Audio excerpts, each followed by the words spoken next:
Hi, everyone. It's 4 o'clock in New York. At this hour in Miami, Florida, candidates gearing up for what can objectively be described as the heavyweight round of the Democratic primary debates. 4 of the 5 candidates Democrats are most enthusiastic about at this early point in the contest are getting ready to take the stage just a few hours from now.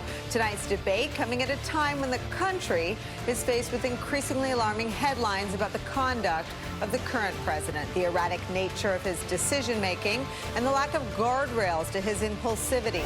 Trump taking his turn on the world stage this week at the G20 summit, choosing once again to embrace our enemies while spurning our allies. He's hurling cheap shots from the sidelines via his Twitter account at the Democrats hoping to run against him. And a credible new allegation of rape is gaining momentum. A brave woman joining a list of 15 others to come out publicly and accuse Trump of sexual misconduct. The task tonight, then, for 10 Democrats to offer an alternative to all of that. Of tonight's frontrunners, 2, Joe Biden and Mayor Pete Buttigieg, have been dogged by recent controversies of their own. It's always important to point out, however, that to many Democratic voters, the media's focus on those controversies feels out of proportion when compared to the conduct of the current president. The questions tonight: how large will Trump loom over the Democratic candidates hoping to take him on in 2020? And will Democrats turn on their frontrunner, Joe Biden? Those questions are where we start today with some of our favorite reporters and friends. Down in Miami, we're joined by MSNBC correspondent Garrett Haake, who was up late with me last night. That's just an excuse ahead of time in case any of us stumble over our words. And MSNBC national affairs analyst John Heilelmann, who's always up late. With us here on former White House communications director for President Obama and Hillary Clinton's campaign, Jen Palmieri. Jason Johnson's back, politics editor for The Root. And Tim Miller is here, former communications director for the RNC. More recently, former communications director for Jeb Bush's 2016 campaign. Garrett and John, I'm going to start with the two of you. Garrett, what is the mood heading into tonight, where 4 of the 5 Democrats who sit at this point in the early polls at the top of the rankings will be featured alongside one another?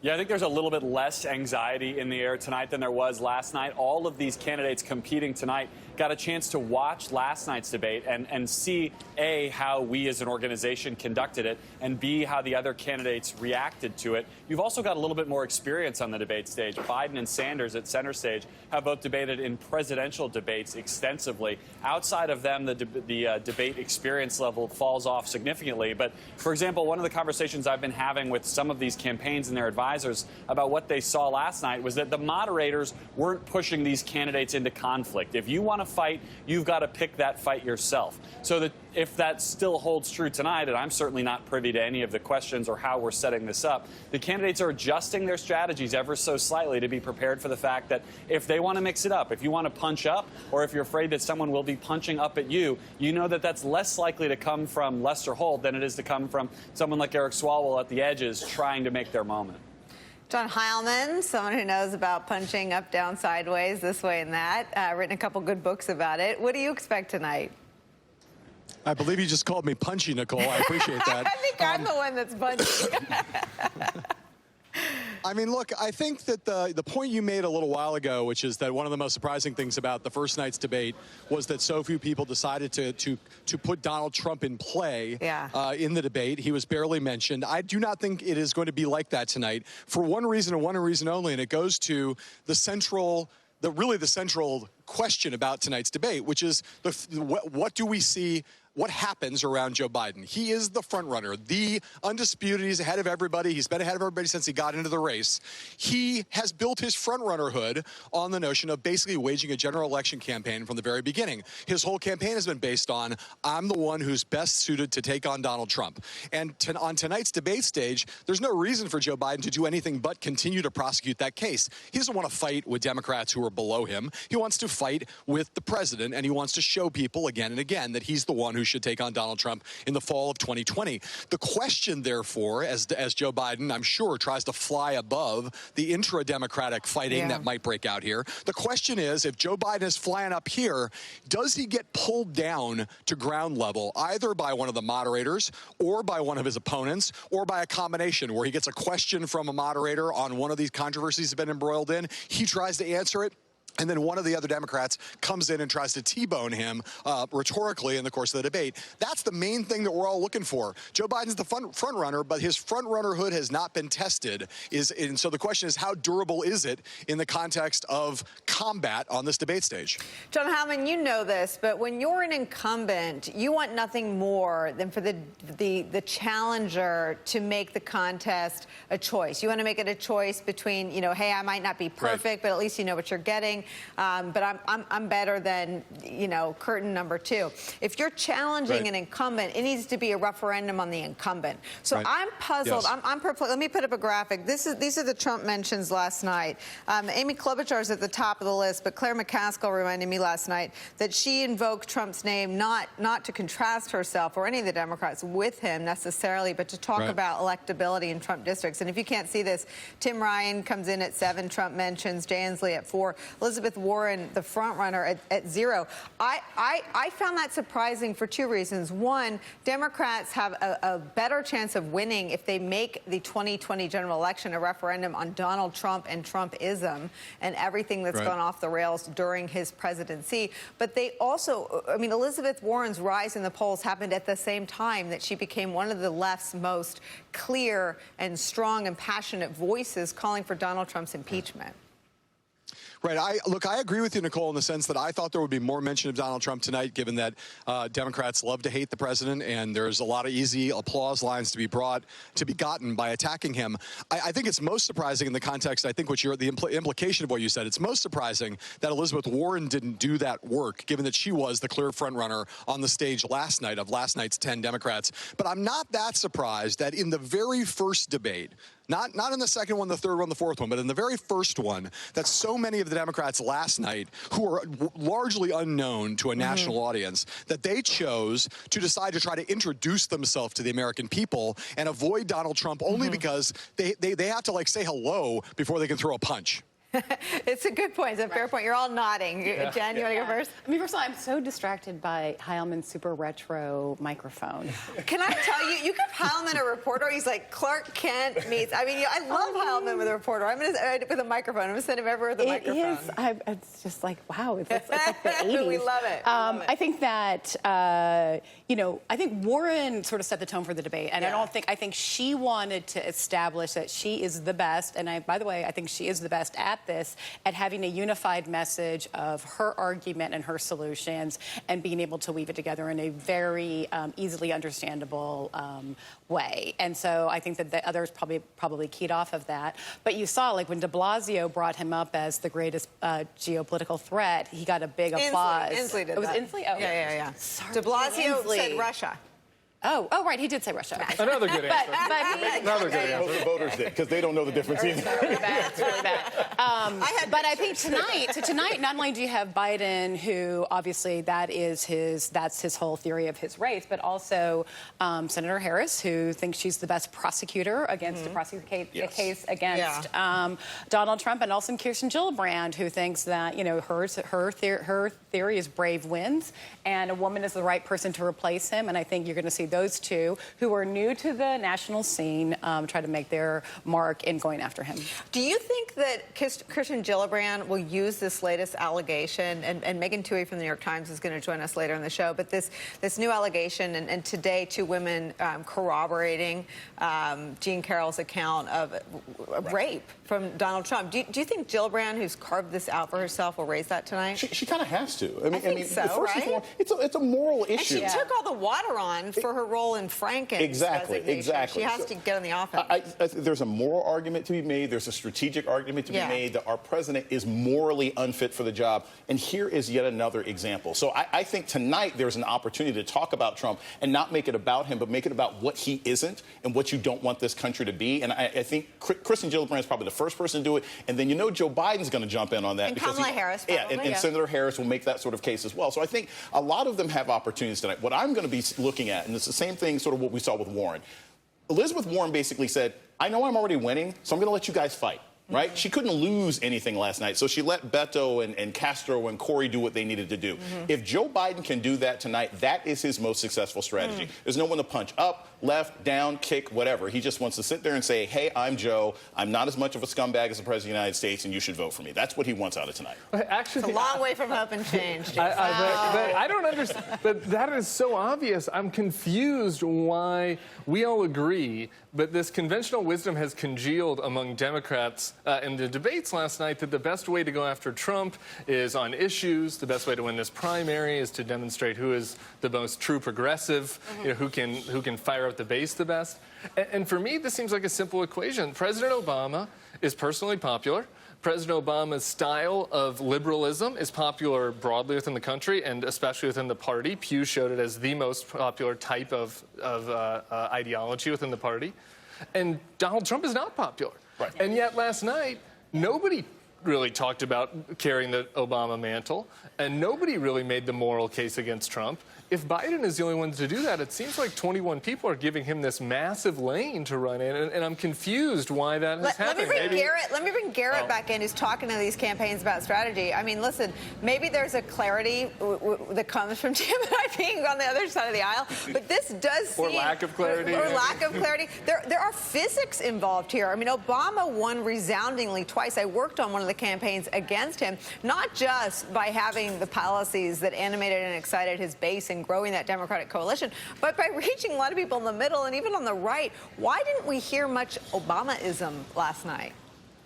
I was shocked that we didn't hear President Obama's name invoked, I don't think, at all last night. But to Tim's point about why Joe Biden's the only person drawing this contrast is, frankly, I think he's the only person that can. If folks on our set who do this for a living aren't able to keep track of who these candidates are, imagine if you're at home on your couch watching with a beer. You know, the bar is still so high for these candidates to introduce themselves. And you might remember that sort of like that casual-looking white guy on the far end made a good line about Trump. But if you don't know who these folks are yet, it's just that much harder to introduce yourself. I think that's why you're seeing this sort of manufactured moment, even at the expense of other Democratic candidates, just to get some name ID. I think we're like 3 steps ahead of where the general electorate is here on how one of these Democrats will ultimately prosecute the case against Trump, even for those who we feel like are very well known, the Kamala Harris's, the Mayor Pete Buttigieg, who are in the public eye to a greater degree. To the average voter, to the most of the millions of people who tune in last night, they are not following this that closely, and they still have to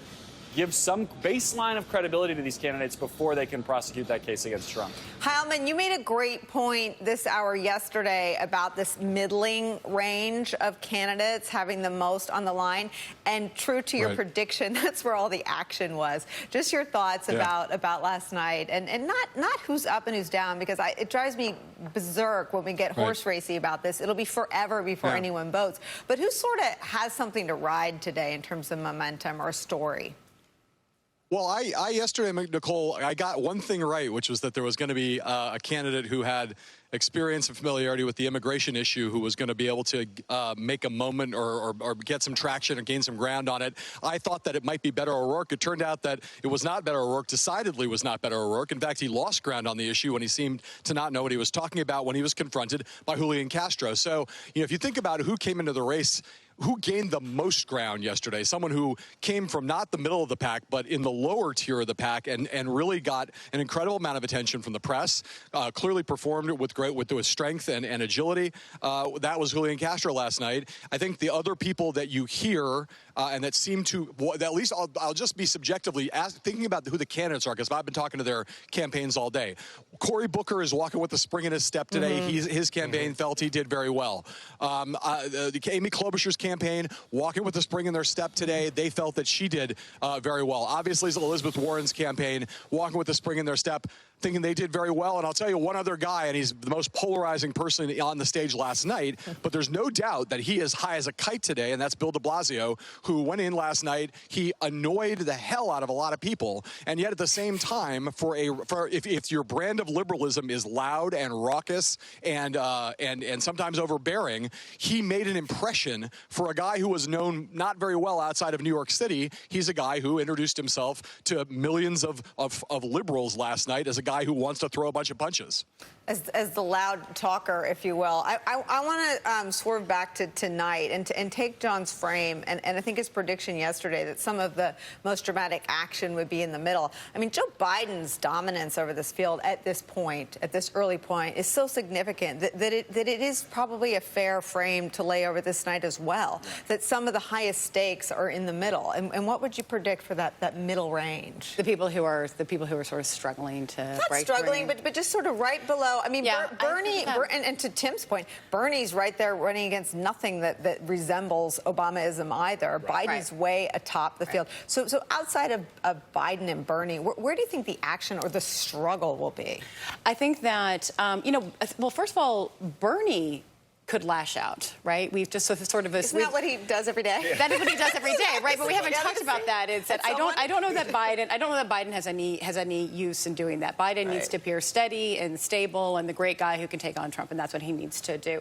But Sanders, just in his normal, being, is a pretty aggressive guy, and he's obviously very uneasy about Elizabeth Warren. Mm-hmm. I mean, I could see that, I'm interested to see what he's going to do. I think that he could do it. And then I think you might see, and I think Kirsten Gillibrand is a real fierce fighter, right? So I don't know that she would take on Biden, because a week ago that seemed like a brave thing to do, but now it would be seen as piling on. But I think that she could be tough. And then I think, you'll see like Hickenlooper, he's a pretty feisty guy. I could see maybe him going after Biden, him going after Bernie, but the folks on the end, Is Hickenlooper feisty? He is, actually. He can be. Yeah, he can be. I've met him a couple times. Yeah. I would say this. The smartest strategy I see going in tomorrow is the Castro strategy. Tonight. Yeah, tonight is the Castro strategy, which is basically this. Find the person, look at your internals and say, all right, if this person falls out of the race or they drop, are their voters and their supporters going to go to me, right? Castro basically said, I'm going to win the Battle of Texas tonight, and he took out Beto O'Rourke on immigration, on an issue that Beto used to say, hey, this is my main area. If I'm Kamala Harris, I'm going after Pete Buttigieg.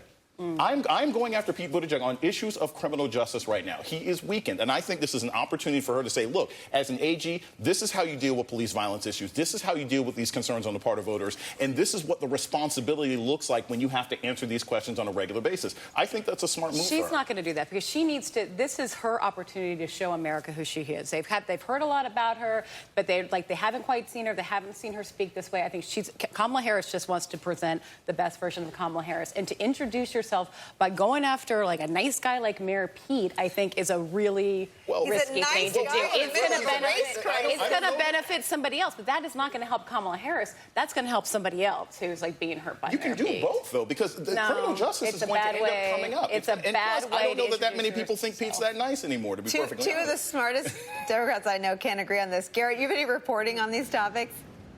Well, look, I was nodding along to the idea about Mayor Pete maybe having a target on his back, both for that reason, the criminal justice issue, but also if you're Kamala Harris or Eric Swalwell looking to be the young next generation candidate, he's the person who stands in between you and that mantle. And if I'm maybe fighting last night's war, if you looked at that stage last night and you were one of those candidates looking up at Elizabeth Warren is a harder target to hit. She's been in the game longer, she's tighter on her issues, and she's female. Beto O'Rourke, the next person down, is not as tight on his issues. If you watched his tape, he's not as aggressive a debater, and he's male. If you look at that stage tonight, you've got two people in the dead center with a ton of experience doing this, and the next couple people down who you might be looking to try to score points off of, if you're one of those lower tier candidates, could very well be Mayor Pete. He does not have as much experience in this arena. He's had a bit of a rough week. If you want to try to score easy points and elevate yourself, is he not the guy you target? Tim and then Heilelmann. Yeah, I don't know. Look, I lived through this in 2016, where we had a big front runner, and we went through the first 6 debates, and all the people in the middle ground attacked each other, and nobody attacked the big front runner that much. It doesn't seem like a smart strategy overall. That was kind of a mutual death society strategy in the 2016 campaign. So if I'm a Democrat in the middle tier, I'm looking at Biden, I'm looking at Bernie, I'm picking an issue that is popular with the party. I mean, both of those guys have vulnerabilities on issues that are broadly popular within the base, and I'm demonstrating a contrast with Trump. That's my strategy tonight. I don't know about picking on Mayor Pete or picking on Andrew Yang. I don't know how much that gets you. Heilelmann, your punishment for being right about so many things yesterday is you get the last word in framing my thoughts in my brain as we head into tonight. I don't want to make predictions, but I will say this. I think that, Jason made the point about what happened last night with Castro and O'Rourke. There's one other salient fact about that, which is that Beto O'Rourke had been losing altitude for weeks coming into this debate. The pressure was on him to try to resuscitate his campaign, and because he was losing altitude, he was a prime target. So who's been losing altitude on this debate stage tonight? One of those people is Bernie Sanders, which is why this debate is big for Bernie Sanders and why he might be a target. And another one has been Pete Buttigieg. And I would say, you know, Pete is a nice guy, but I do agree with those who think that he, because of the troubles he's had with some core constituencies over the last week, that he might come under some fire. I also think that if you think about where Bernie is vulnerable to certain candidates on this stage, and let's look here to Michael Bennett, let's look here to John Hickenlooper, the capitalists attacking the socialist, trying to make the argument that the Bernie Sanders version of the Democratic Party is too far left. I'm not saying I think that will necessarily be an effective strategy. It might or might not, depending on how well they do it. But if you're Michael Bennett or John Hickenlooper looking for a way in tonight, is not Bernie Sanders a very clear target of opportunity for you? I would look out for the possibility That's a good strategy for winning over Tim and Nicole. The never Trump segment. And there are a minivan full of people like us. Don't take the bait. Garrett and John Heilelmann, I might track you guys down later. I'll be here all night long. Thank you for spending some time with us. After the break,